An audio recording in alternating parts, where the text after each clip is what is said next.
할렐루야. 한 주간 동안 편안히셨습니까?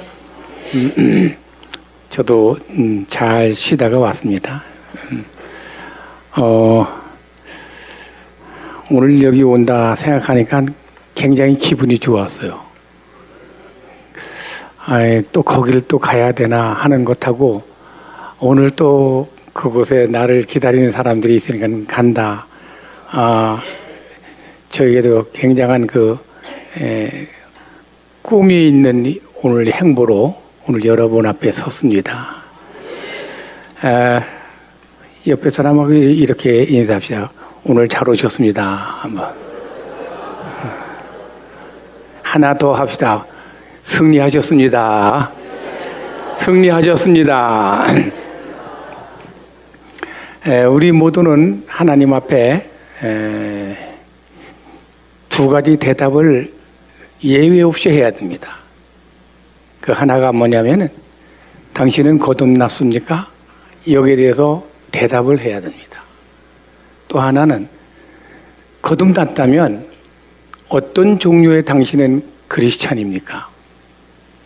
이 질문에 대해서도 대답을 해야 됩니다. 한번 제가 여러분 앞에 한번 이제 질문하겠습니다. 여러분 거듭나셨습니까? 여러분 이 대답이 안 되면 안 돼요. 이 대답이 자신이 없으면은 다시 한번 여러분 신앙을 점검을 해야 됩니다. 거듭났는가? 이 말은 다른 말로 말하면 구원받았는가? 다른 말로 말하면은 하나님의 자녀가 됐는가? 다른 말로 말하면은 지금 죽어도 천국 가는가? 이 질문과 같은 거예요. 당신은 거듭났는가? 반드시 여기에는 예수님과 관련을 맺어야 됩니다. 그래서 또다시 이런 질문이 성격이 돼요. 예수님이 여러분 안에 있습니까? 여러분 밖에 있습니까? 성경이 이렇게 말합니다. 내가 문 밖에 서서 문을 두드리노니 누구든 내 음성을 듣고 문을 열면 내가 그에게로 들어가 그로 더불어 먹고 그는 나로 더불어 먹으리라. 이 문을 연다, 이것은 마음을 말합니다. 예수님께서 하나님께서 계속해서 하나님은 젠틀한 분이에요. 어거지로 들어오지 않습니다. 노크를 합니다. 그 노크 소리를 듣고 여러분이 응답을 해서 마음을 의지적으로 딱 열고 들어오시옵소서 했을 때 여러분은 사양하지 않고 여러분 안에 들어오시게 될 줄로 믿습니다. 여러분을 계속 문 밖에 두지 않고 여러분 마음 안으로 모셔들었으면은 여러분은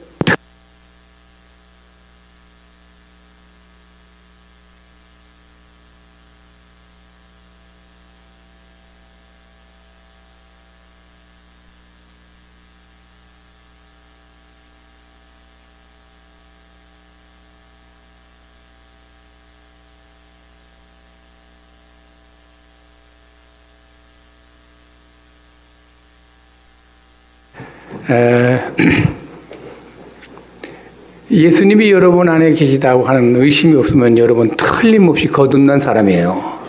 아멘? 천국에서 다시 만날 분들입니다. 믿어지면 우리 크게 아멘. 두 번째 대답. 이제 아멘 한 사람을 성경에서는 뭐냐면 예수님을 따르는 사람이라는 뜻을 가지고 있는 그리스도인이에요. 그리스도인이 똑같은 다 그리스도인이 아닙니다. 한 가정에 어른이 있고 애가 있듯이 교회 안에 출입하는 그리스도인들 중에도 영적으로 어린아이가 있고 어른이 있어요. 어린아이를 미숙한 육적 그리스도인, 어른의 신앙을 영적 그리스도인, 성숙한 그리스도인 이렇게 이제 구분을 합니다. 여러분은 예수님이 여러분 안에 들어와 그리스도인이 되신 여러분은 성숙한 사람입니까? 미숙한 사람입니까? 영적 그리스도인입니까? 육적 그리스도인입니까? 이거에 대해서도 여러분이 대답이 있어야 돼요. 저는 오늘 이 시간 여러분에게 대답을 직접 듣고 싶지는 않아요. 그러나 여러분은 대답을 항상 해야 됩니다. 어린 육적 그리스도인의 특징을 세 가지 말씀드릴게요. 육적 그리스도인, 어리고 유치한 그리스도인의 특징은 하나님 말씀과 성경에 대해서 자꾸만 의심이 가요. 의심이 많은 사람, 어린 신앙의 특징입니다. 두 번째, 하나님이 그렇게 그러지 말아라 하고 염려하지 말라고 그러는데도 자꾸 염려 속에서 헤어나지를 못하는 사람이 있어요. 하나님 말씀도 믿어요. 아니, 새벽 기도에도 나와요. 금식도 해요. 그래도 그냥 자꾸만 염려가 되고 염려 속에서 헤어나지 못하는 분, 여전히 그는 육적 그리스도인이에요. 또 하나가 있는지 뭐냐면 매사에 그렇게 두려워요. 너에게 주신 마음은 두려워하는 마음이 아니라고 그랬거든요. 사랑과 근심과 절제하는 마음이라고 그랬는데 매사가 그렇게 걱정이 되면서 불안한 거예요. 혹시 여러분 불안해서 잠을 못 자는 분, 불안해서 약을 먹어야 잠자는 사람들, 늘 불안해서 참 스트레스를 받는 분들 혹시 계십니까? 이 세 가지는 한결같이 육적 그리스도인의 특징이에요. 그래서 내가 어린 신앙인가 큰 신앙인가 이것을 한번 여러분이 스스로가 자문자답하시기 바랍니다. 잘생긴 청년을 보면 자식 가진 부모는 탐을 내요. 기업하는 사람들하고 얘기해 보면 아주 스마트하고 아주 창의력이 있고 그리고 아주 그 매사에 그 관계가 아주 프렌들리하고 그리고 맡겨진 일에는 아주 신실한 그런 직원을 보면 욕심이 난다고 그래요.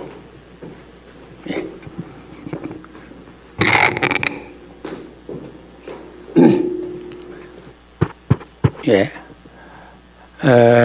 제가 교회를 이렇게 봐도 여러분 유감이 없기를 바랍니다.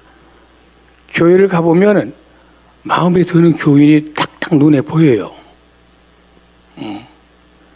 모두가 다 마음에 들어야 되는데 유감스럽게도 교회에 나와 앉아있고 예배드리고 뭐 다 하나님의 선남 선녀들이지만 이 목회자의 눈에 딱 마음에 드는 교인이 있다니까.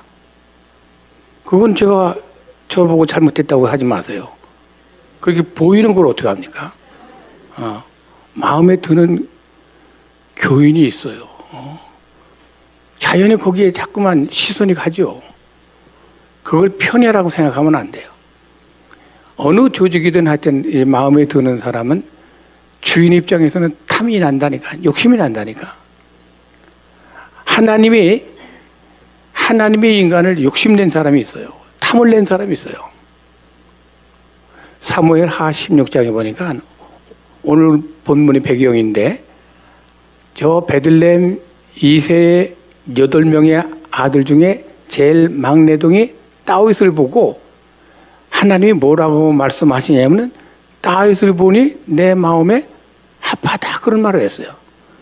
카타라고 그러는데 양복을 그냥 어디 가서 그냥 사 입은 게 아니라 가서 맞췄어요. 그래서 매달 사이즈를 딱 해가지고는 그래서 맞춘 옷을 입었을 때 여러분 옷이 날개라고 그러잖아요.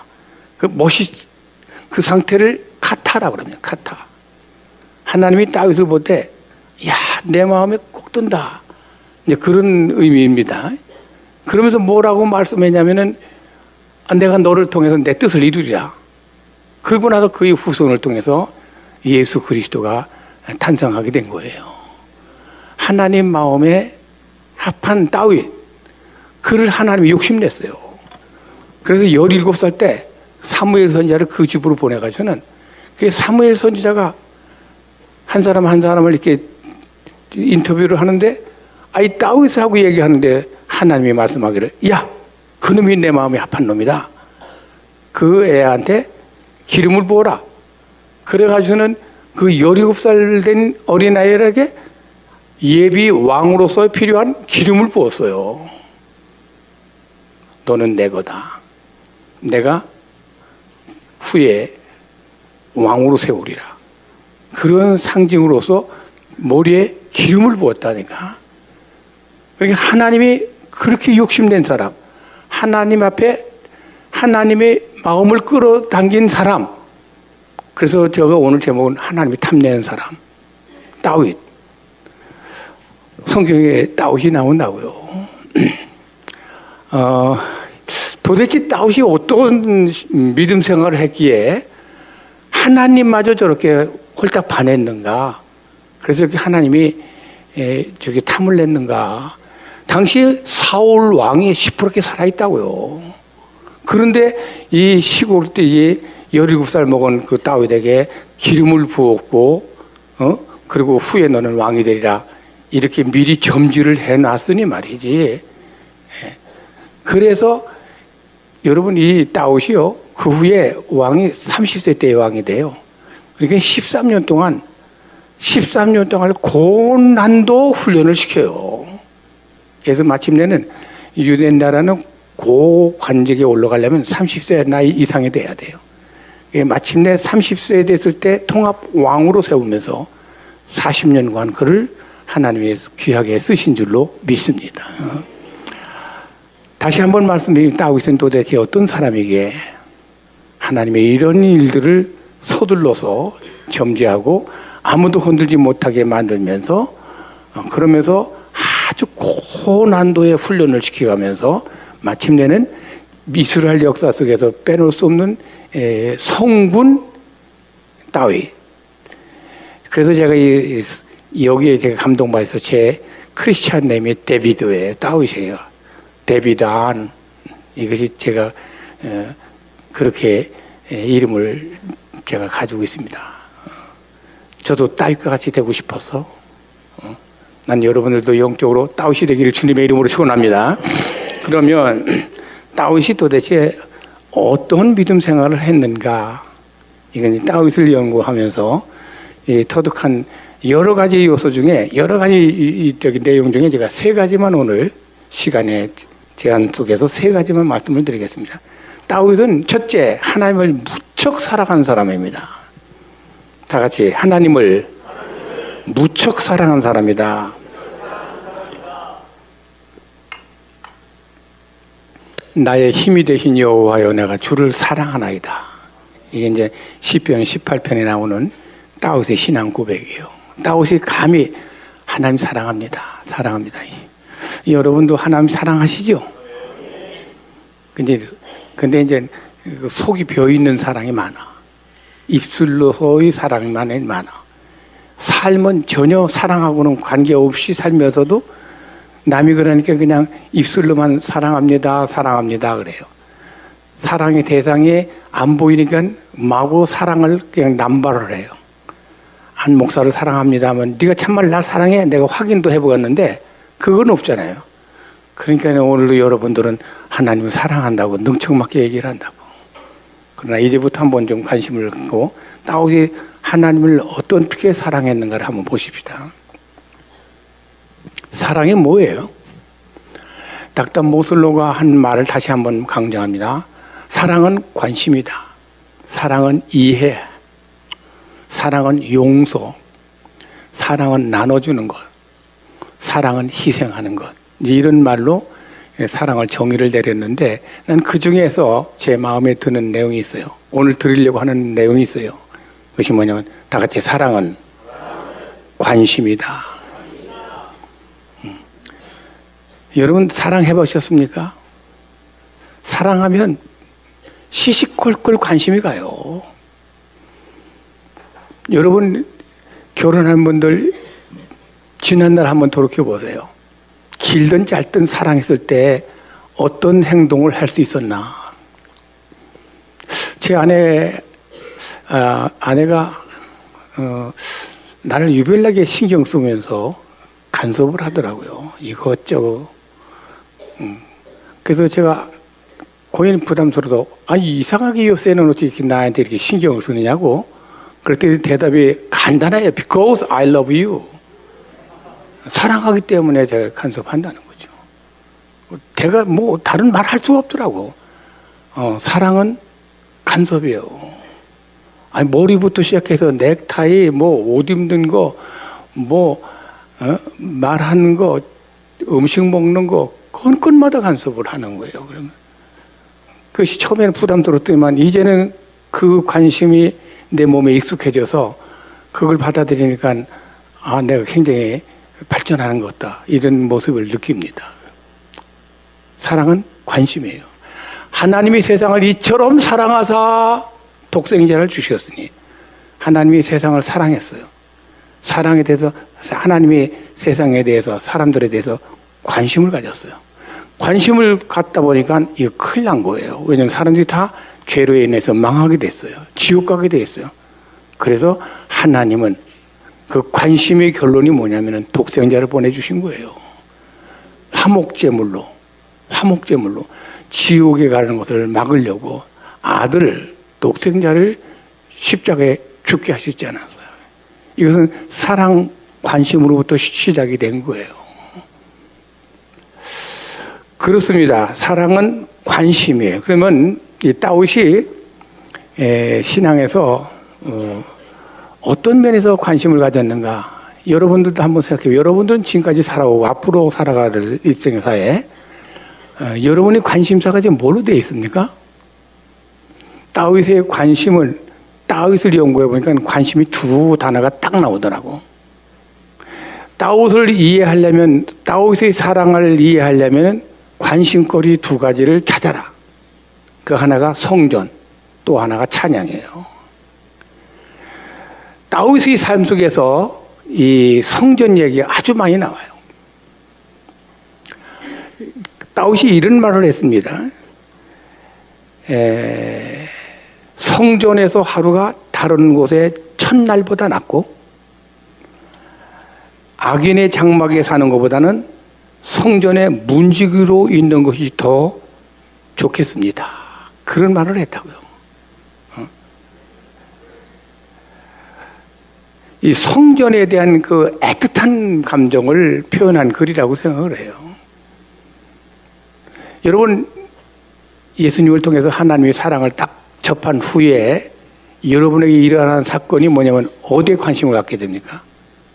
예수 믿고 나서 여러분 제일 먼저 우리 행동이 어떻게 움직여요? 교회로 움직이잖아요. 교회. 교회가 뭐 하는 곳이에요? 하나님이 계신 곳이에요. 그런데 교회를 이제 예수 믿고 나서는 그 안에서의 하나님의 생명이 이 교회를 향하게 만드는데 교회를 가면은 아무것도 하나님은 안 보이잖아요. 그럼 교회 가서 뭐 하는 거예요? 예배를 드리잖아요. 하나님 앞에 이제 예배를 드립니다.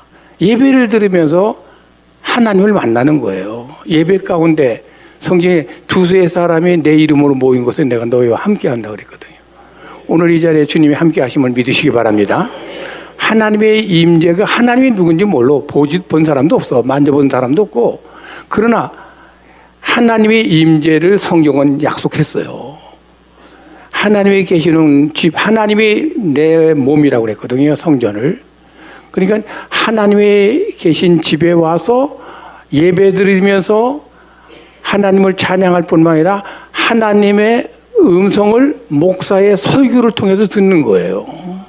그래서 지금 이 시간에 설교를 안종대의 소리로 듣지 마시고 하나님의 음성으로 들으시기를 바랍니다. 저는 하나님의 대언자예요.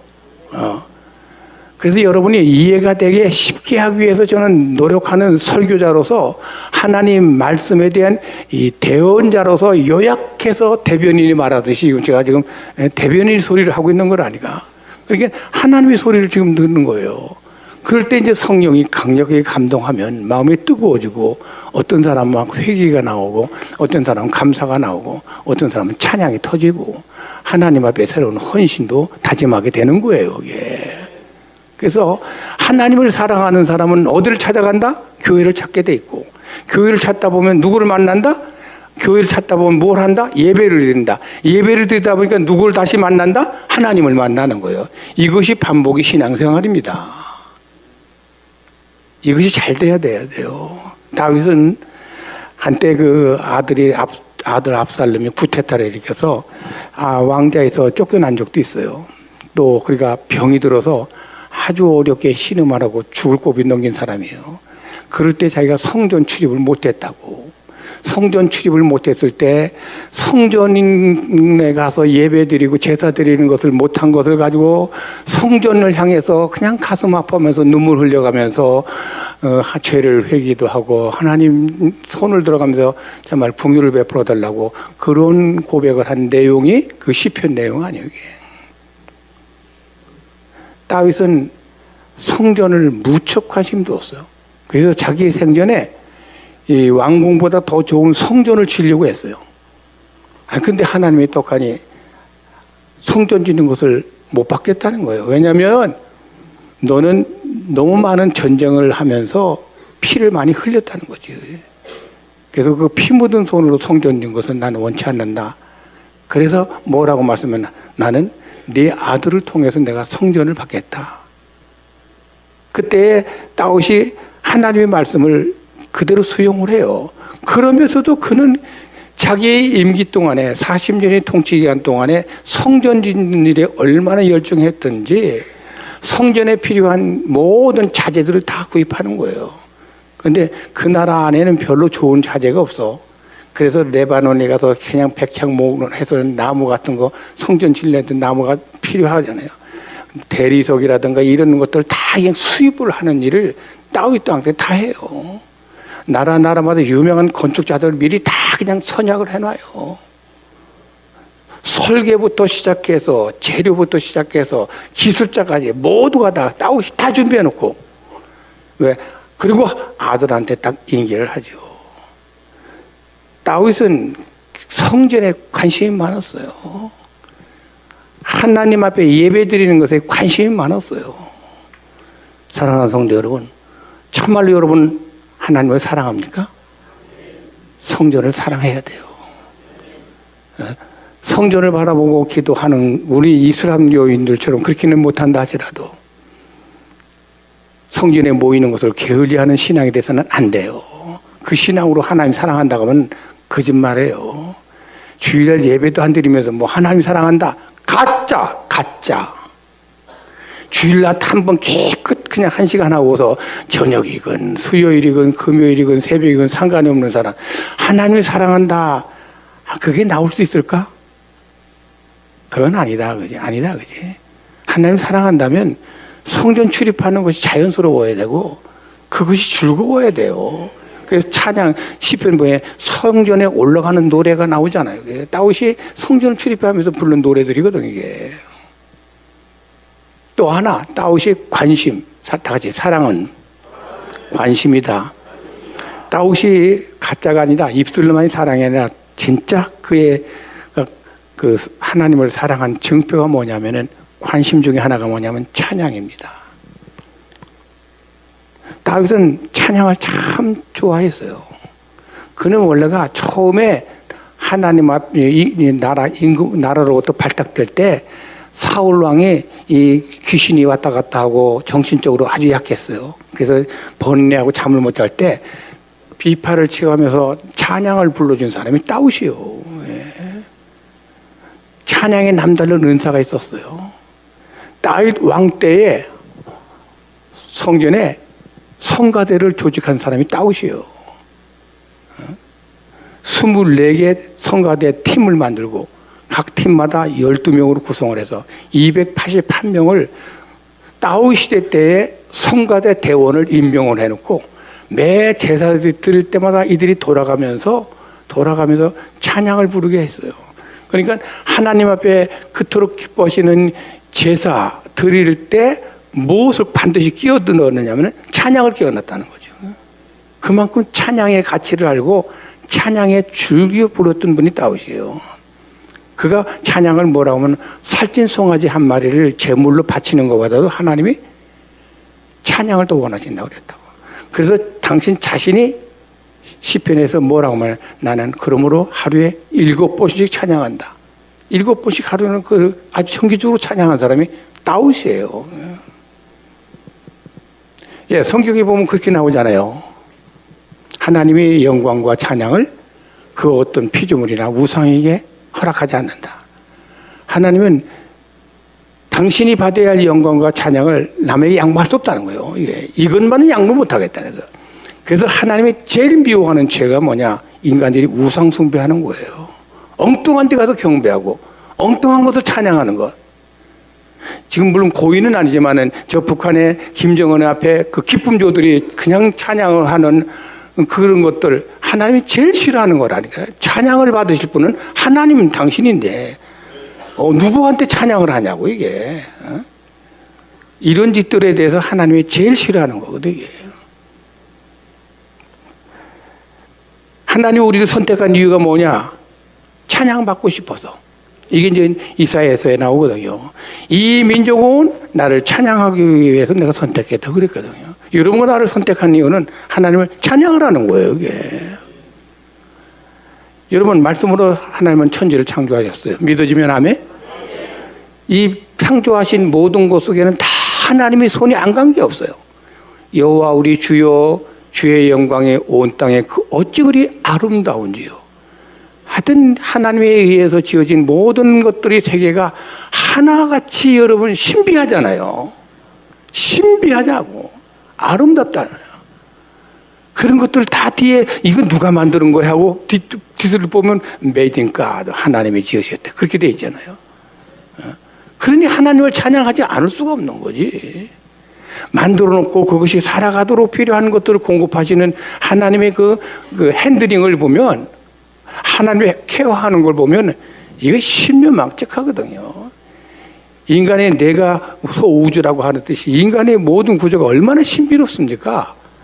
이걸 놓고 우리가 하나님 찬양합니다. 원더풀 원더풀 해야 된다고. 이게 이걸 못하는 인간들을 향해서 특별히 선별해서 먼저 예수 믿게 만들고 거듭나게 만들어 놓고 이 모든 것들이 하나님의 작품이고 하나님에 의해서 지금 운영 관리된다고 하는 사실을 인식 깨달은 사람들이 하나님 참 훌륭하십니다, 하나님은 멋지십니다 하면서 하나님을 찬양하는 걸 그렇게 하나님이 기뻐하신다고 말이에요.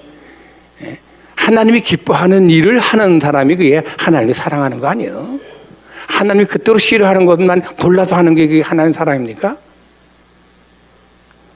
하나님의 성전 출입하는 걸 그렇게 기뻐했고 하나님의 찬양하는 것을 그렇게 기뻐하시면서 네가 나를 진실로 사랑하는구나, 그렇게 하나님이 인정한다는 거죠. 할렐루야. 여러분 우리가 하나님을 찬양하는 일을 힘씁시다. 성전에 이사야가 볼 때 성전이 그냥 하나님의 영광의 옷자락이 그냥 가득 차고 그 다음에 스랍들이 나타나서 그야말로 노래를 부르는데 거룩 하면서 찬양을 하는데 온 성전의 문지방이 다 흔들렸다고 그랬어요. 그렇게 우렁차게 찬양을 했어요. 제가 이렇게 다니면서 느껴지는 것이 교회가 부흥하고 은혜로운 교회들이 역시 찬양에 살아있어요.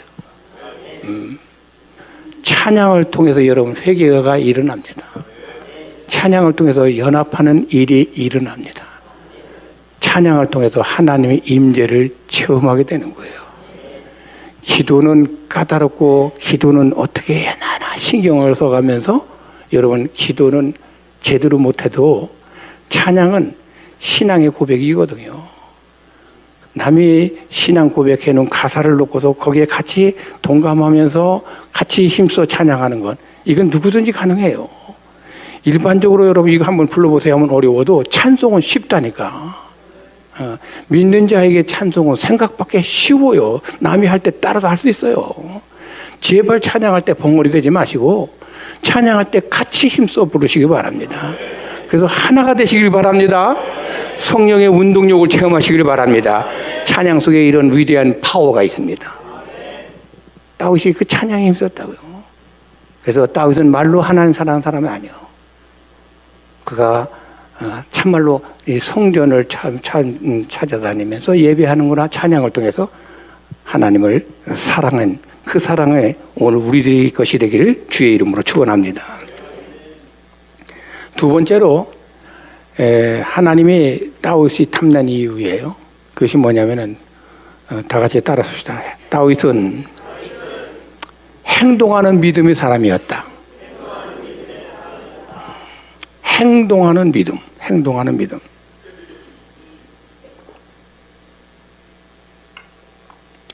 여러분 믿음은 어떻습니까? 믿음은 생명이에요. 그렇기 때문에 이게 자라나야 됩니다. 생명이 안 자라나면 그건 죽은 거예요. 생명이 안 자라나면 여러분 그건 병들은 거예요. 이 믿음이 굉장히 귀하죠. 믿음으로 안 되는 게 없잖아요. 그래서 믿음은 자동문이라고 그래요. 자동문. 여러분 자동문이 이게 자동문인가요? 자동문은 멀리서 있으면 전혀 움직이지 않습니다. 가까이 앞에 가면 딱 열리죠. 믿음은 여러분 멀리 있으면 아무 역사가 안 나타납니다. 하나님을 가까이 할 때 탁탁 그냥 자동적으로 열린다고. 이 기적이 일어난다니까 이게. 여러분 믿음의 기적을 여러분 매일매일 체험하는 건 삶이 되기를 바랍니다. 그래서 믿음이 커진다, 믿음이 자란다. 이 굉장한, 근데 믿음이 옛날하고 그냥 똑같다. 10년 전과 그 타령이다. 작년하고 달라진 게 없다. 이건 뭔가 참 우리가 지금 병들어 있고 뭔가 죽은 거예요, 이게. 성경은 야고보서에 뭐라고 말하면 행함이 없는 믿음은 죽었다고 그랬어요. 죽었다고 하는 표현을 썼거든요. 저기 미국의 캘리포니아주의 UCLA 의과대학교에서 발표한 논문에 보면 사람을 분해해서 값을 따졌어요. 근데 죽은 사람과 산 사람이 그렇게 차이가 날 수가. 죽은 사람을 가지고서 이렇게 해부해가지고는 그다음에 화학적인 분해를 해가지고는 그래서 그걸 값을 따지니까 7.5불이야. 참 사람 죽으면 아무것도 아니야. 이게. 개나 돼지는 고기라도 먹지. 7.5불이라니까 이게.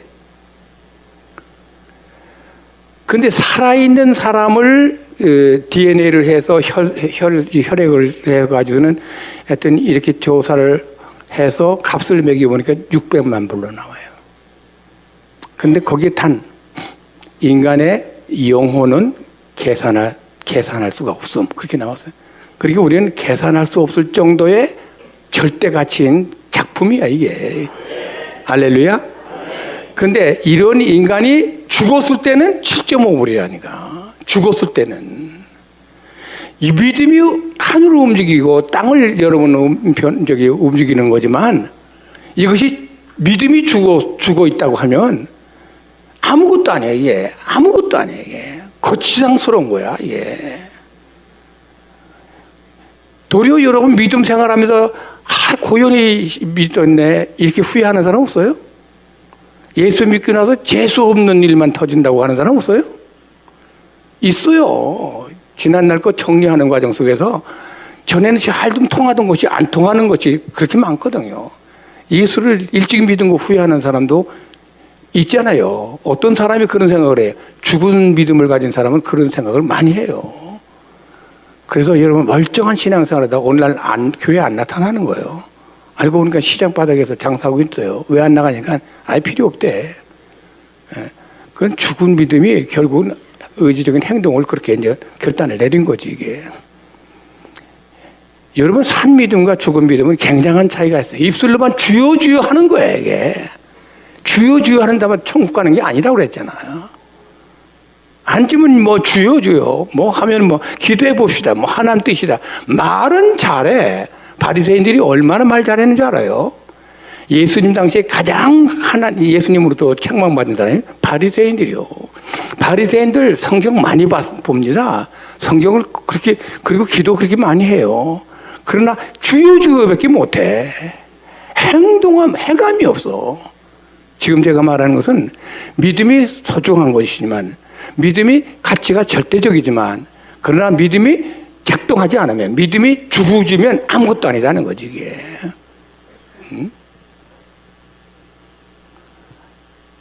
그래서 예수님이 그 바리새인들을 그렇게 지적하면서 뭐라고 말을 해요? 저들이 말한 것은 들어도 저들의 행동은 본받지 말라는 거예요. 믿음을 어떤 식으로 행동을 했길래 그렇게 예수님이 말씀하셨을까요?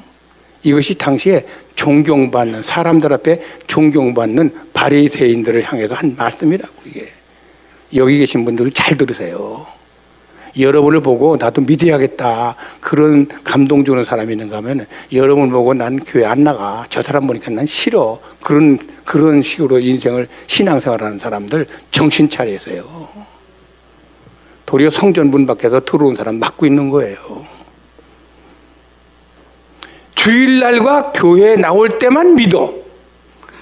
월요일부터 토요일까지와 그 시간에는 믿음이 없어. 믿음에 대해서 얘기도 안 해. 믿는 냄새도 안 나타내. 그래서 주일날만 글쎄 교회 나와서 이날만 믿는 척 한다니까, 이게. 사람은 다 속아. 여러분하고 뭐 자주 만나지 않는데, 뭐 여러분 뭐 뒷조사를 해요, 뭐예요? 그냥 나와서 경건하게 앉아서 남이 헌금할 때 헌금하고, 찬송할 때 하고, 주기도문 외우랄 때 외우고, 다 하기 때문에 여러분 누가 알아요? 하나님은 아신다고요. 저건 죽은 믿음이에요. 저건 죽은 믿음. 말만 하지. 실제적으로 살아갈 때 우리가 문제를 얼마나 많이 만나요? 그럼 문제와 믿음을 이걸 따로따로 이것을 이분법적으로 구분해 놓는 거야. 문제는 문제고 믿음은 믿음이라는 거지.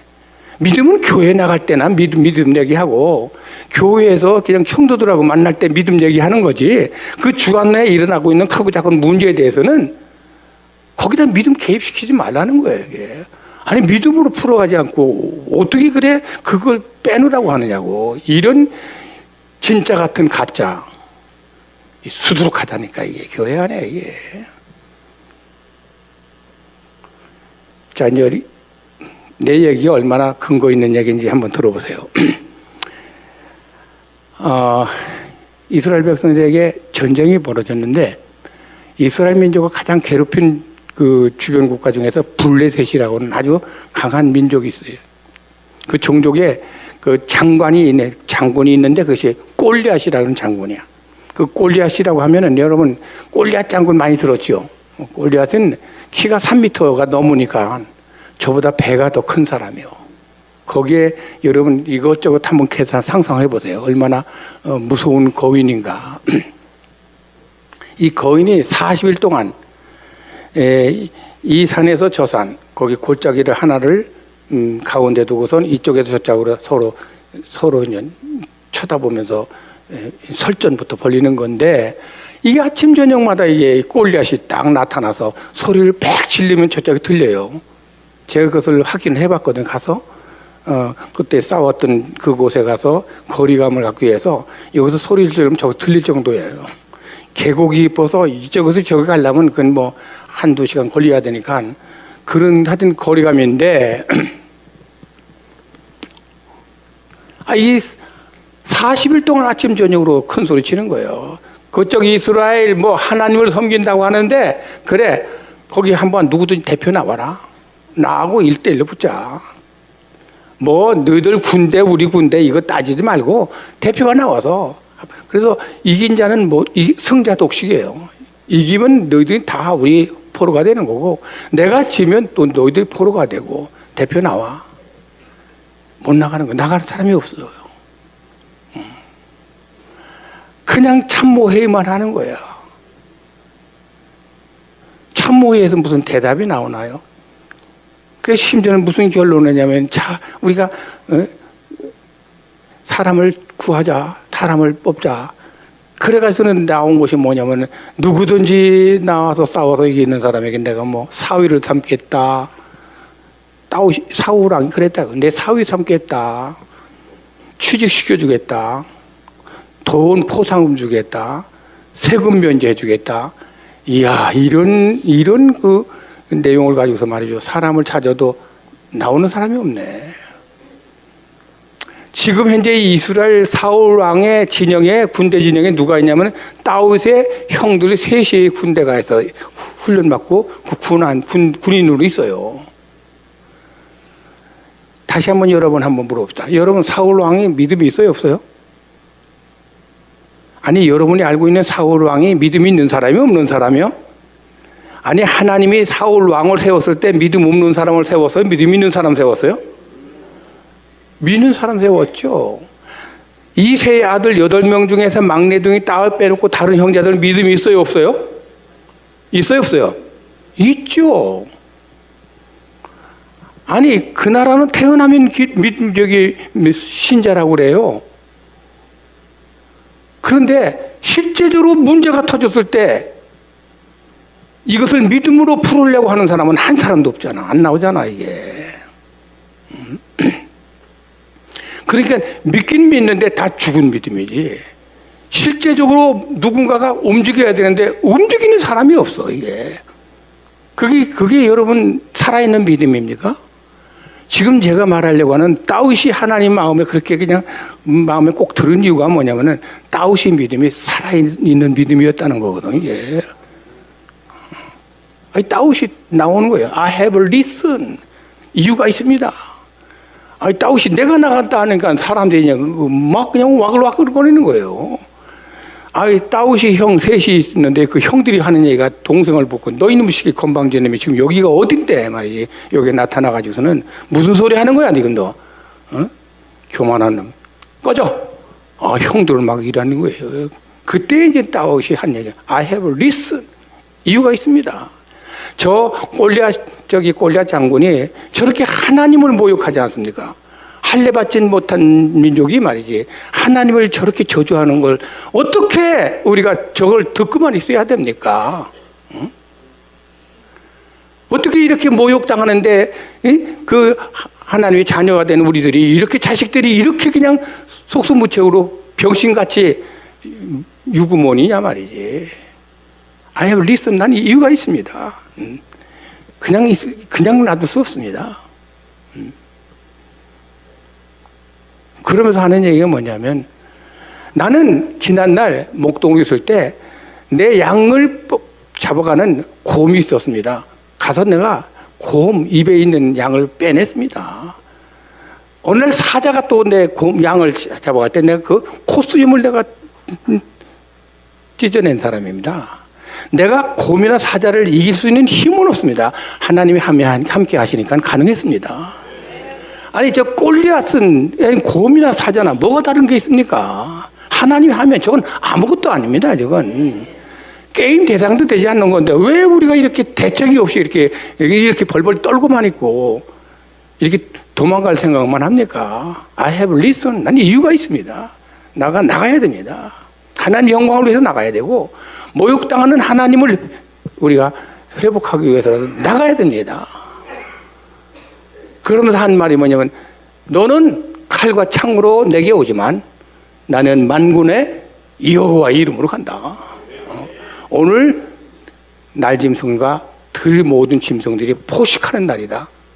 이게 무슨 말이에요, 이게? 너는 오늘 모든 짐승들의 먹잇감이라는 거지, 이게. 전쟁의 결과를 벌써 얘기하잖아요. 만군의 여호와 이름을 간다. 왕이 그냥 믿음이 없는 사람은 아니었거든.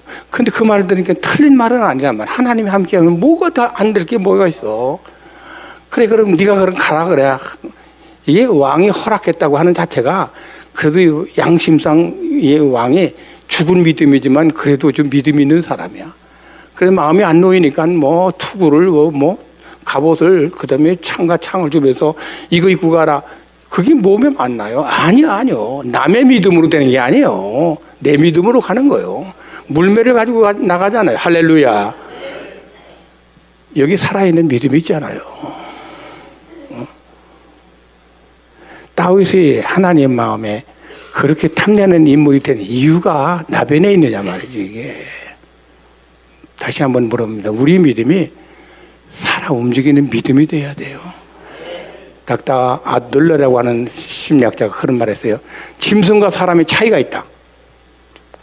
그것은 사람은 마이너스를 플러스로 나누기를 곱하기로 바꿀 수 있는 능력이 있다.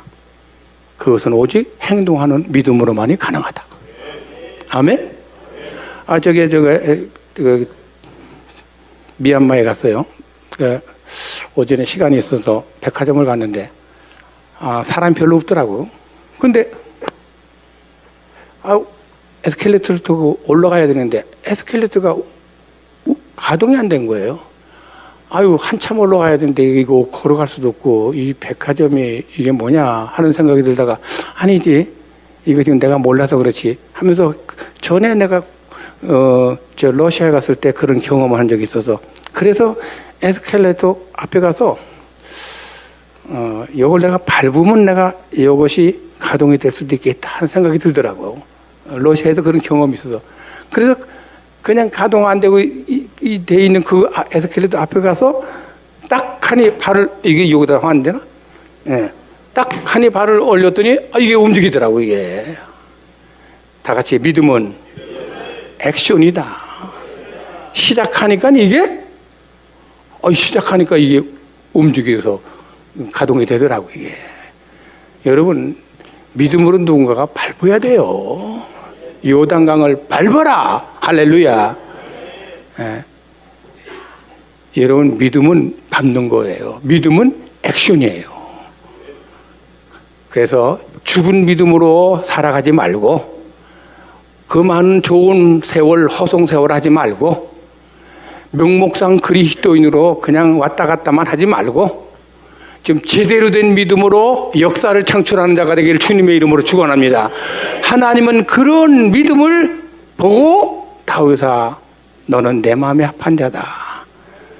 나는 이 교회가 이런 행동하는 믿음의 사람들이 많이 일어나기를 주님의 이름으로 축원합니다. 세 번째 이제만 하나님의 마음에 들은 다윗은 또 다른 특징을 하나 가지고 있는데 그것은 다 같이 다윗은 비전이 있는 사람이었다. 비전.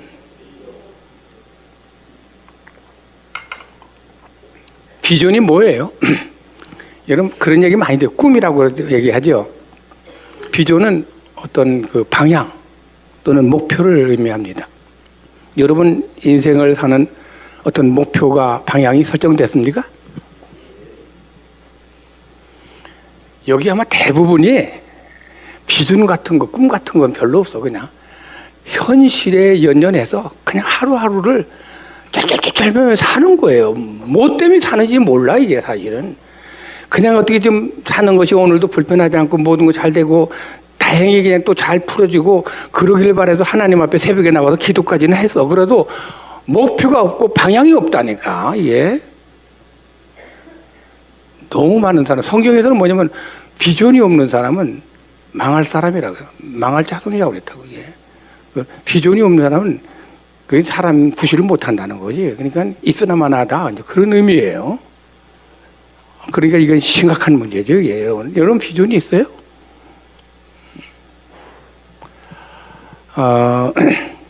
이제 싱가포르에 가면 새들이 공원이 있어요. 새 공원. 이건 세계적이에요. 한 600종류인데 새가 수십만 새들이 사는 새 공원이 있다고. 근데 그 공원의 특징이 뭐냐면 지붕에 그물이 없어요. 여기 그 골프장처럼 옆에 이렇게 다 쳤잖아요. 그물을. 근데 아니 새장에 지붕 그물이 없다니까? 그렇게 되면 어떻게 되는 거예요? 그 안에 있는 새들이 다 도망갈 수 있는 거 아니야? 근데 한 마리도 안 도망간다는 거지 이게. 그러면 새들을 그만큼 훈련을 잘 시킨 건가? 아니면 새 공원이 분위기가 그만큼 안락한가? 새들이 더 딴 데 가고 싶은 마음이 안 나게 만드는 건가? 그것도 아니야. 이유는 간단해요. 모든 새들의 꼬리를 다 뽑아버렸어요. 이 꼬리는 무엇을 하냐면은 방향을 조절하고 속도를 제한하는 것이 꼬리래요. 근데 모든 그 안에 공원 안에 있는 새들은 꼬리를 뽑아낸 거예요. 이 꼬리는 우리 인생의 비전을 상징합니다. 우리 인생에 여러분 이 비전을 빼내면 꼬리는 뽑혔지만 날개가 있으니까 이 점프를 하는 거예요. 날르는 거예요. 날아가기 때문에 위로 계속해서 그 공원의 특징은 뭐냐면 새들이 오르고 내리고 하는 것들은 있어요. 그러나 방향을 들어서 딴 데로 가는 건 못해 이게. 꼬리가 없기 때문에. 많은 공부를 한 그런 학문의 날개가 오늘 우리들에게는 있어. 또 나름대로 인생을 살아온 경험에 날개는 있어. 그런데 멀리 못 가는 이유가 뭐냐? 비전이 없기 때문에. 뭘 하려고 하다가 하는 둥 하다가 그냥 도중하차하고 마는 것들. 그것은 비전이 없기 때문에 그렇죠.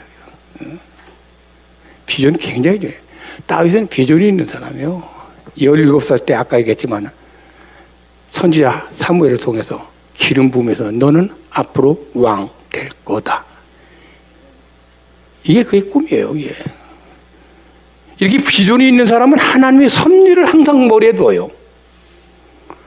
그래서 아무리 어려운 일이 있어도 그걸 참고 견딜 수 있어요. 이 비전이 있는 사람은. 남하고 싸우질 않아요.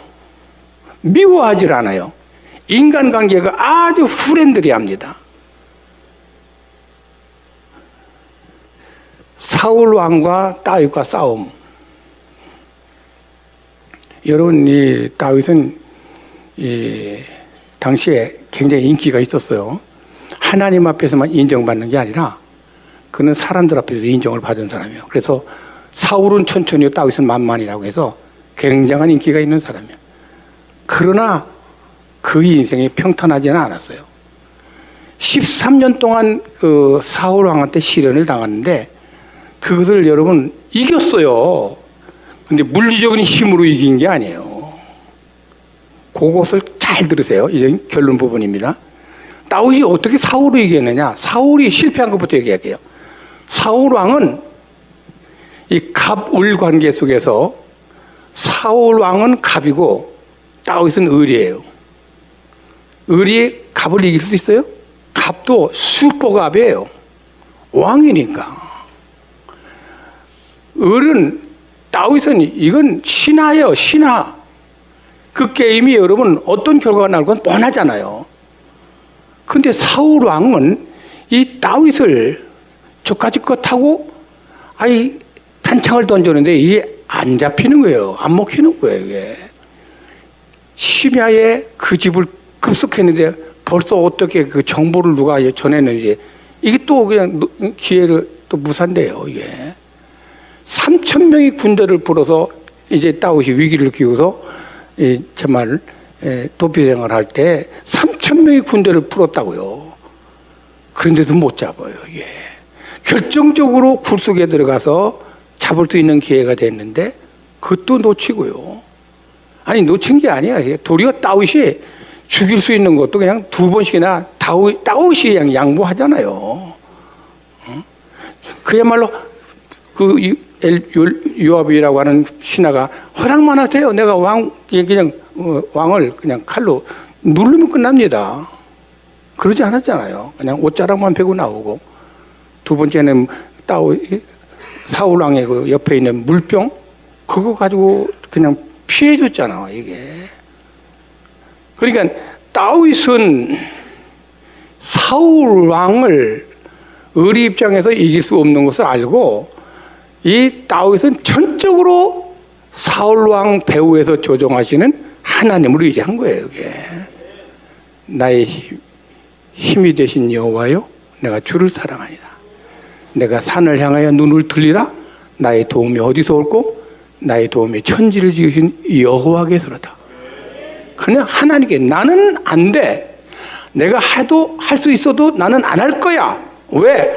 하나님이 나에게 주신 비전이 있어. 이거예요. 하나님이 나에 대한 약속이 있어. 내가 왕이 되고서 내가 사울왕 선왕을 내가 칼로 시해하였다. 이런 소리는 듣기 쉽지 않은 거지 이게. 그러니까 시작하신 하나님이 해결해 주세요. 하나님께 전적으로 맡기잖아요. 그렇게 문제가 그냥 풀어지는데 물리적인 힘으로 이긴 게 아니라 그냥 하나님이 대신 싸워주세요 하고서 자기는 슬그머니 그냥 뒤로 물러서는 거예요. 그리고 숨어 다니는 거예요. 그리고 그냥 욕하지 않고 미워하지 않고 그냥 왕이여 왜 또 나를 죽이려고 했습니까?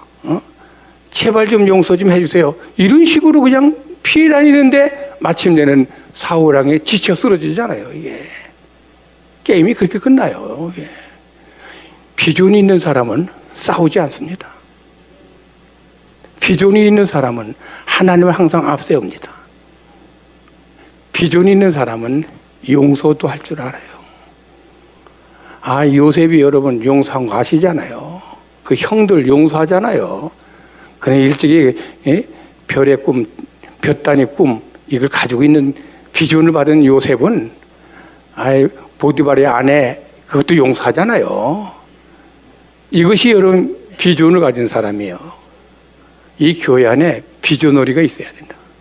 매사에 그 꿈과 아름다운 교회, 그 교회는 누구 그런 사람이 우리 교회에 있었으면 좋겠어.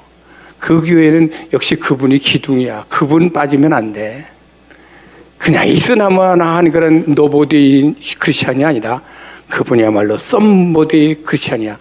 이것이 이 지역에 좀 소문나면 이 교회는 복을 받을 줄로 믿습니다. 비전 참 중요해요. 미국의 제17대 앤드류 존슨 대통령 때 있었던 사건, 이 얘기하고 맞출게요. 720만 불을 주고 저 알라스카라고 하는 소련 땅을 샀어요. 여러분 정확한 건 몰라도 샀다는 얘기는 알죠? 알라스카라고 하는 땅이 이전에 어느 나라 땅이었어요? 소련 땅이었어요. 그것을 미국이 720만 불이라고요. 이게 720만 불이면 지금 얼마예요? 80억도 안 되는 돈으로 그 땅을 그냥 샀다고, 건졌다고. 이거 사는 것 때문에 앤드류 존슨 대통령이 탄핵까지 막 올라가고 그랬어요. 근데 그때에 그 와글와글거리는 야당들을 설득한 사람이 윌리엄 시워드라고 하는 국무장관이에요.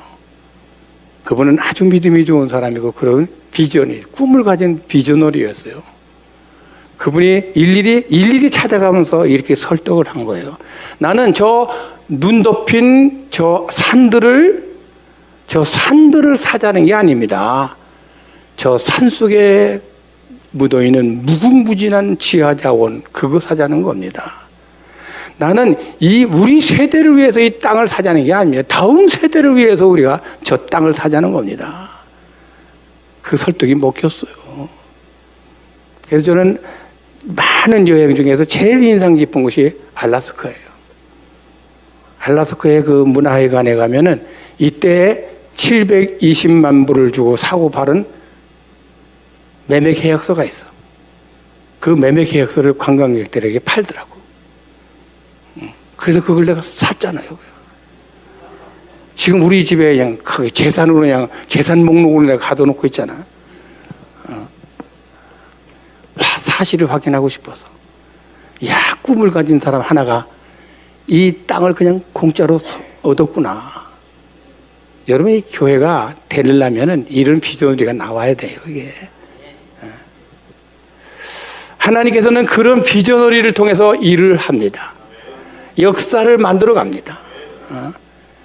이 꿈을 가지고 비전을 가지고 있는 사람에게 하나님께서는 기회를 주세요. 한번 사는 인생 여러분 한번 좀 기회를 만들어 보지 않겠습니까? 꿈을 가지세요. 성경에 이런 에베소 2장에 그런 얘기 나옵니다. 너희 안에서 행하시는 분은 하나님이시니 자기 기뻐하시는 뜻을 우리에게 소원을 두고 소원을 주신다는 거예요. 우리 안에서 행하시는 하나님이신데 자기의 기뻐하시는 뜻을 우리에게 소원을 두게 하사 원망과 시비가 없이 받아들여라, 그렇게 돼 있어요. 하나님께 기도하세요. 하나님, 나에게 된 하나님의 비전을 보여주세요. 나를 향해서 하나님이 하고 싶어 하시는 일이 무엇인지를 나에게 좀 보여주세요. 그것을 나는 꿈으로 붙잡고 그것을 내 평생의 비전으로 가지고 나 도전하겠습니다. 이렇게 기도하는 여러분 되기를 바랍니다. 각자에게 된 하나님의 계획이 있어요. 그것이 여러분의 비전이 되고, 그래서 평생 힘 있는 비전너리가 되어서 여러분이 삶은 물론, 여러분이 가문은 물론, 여러분의 교회가 안에 나가서 이 사회를 변화시키는 일이 여기서 일어나기를 주의 이름으로 축원합니다. 하나님 마음에 합한 다윗을 향해서 내 뜻을 이루라 하시더니 약속대로 예수 그리스도를 주셨다. 할렐루야. 오늘 하나님의 마음에 욕심나는 탐나는 우리 모두가 되기를 주님의 이름으로 축원합니다. 기도하겠습니다.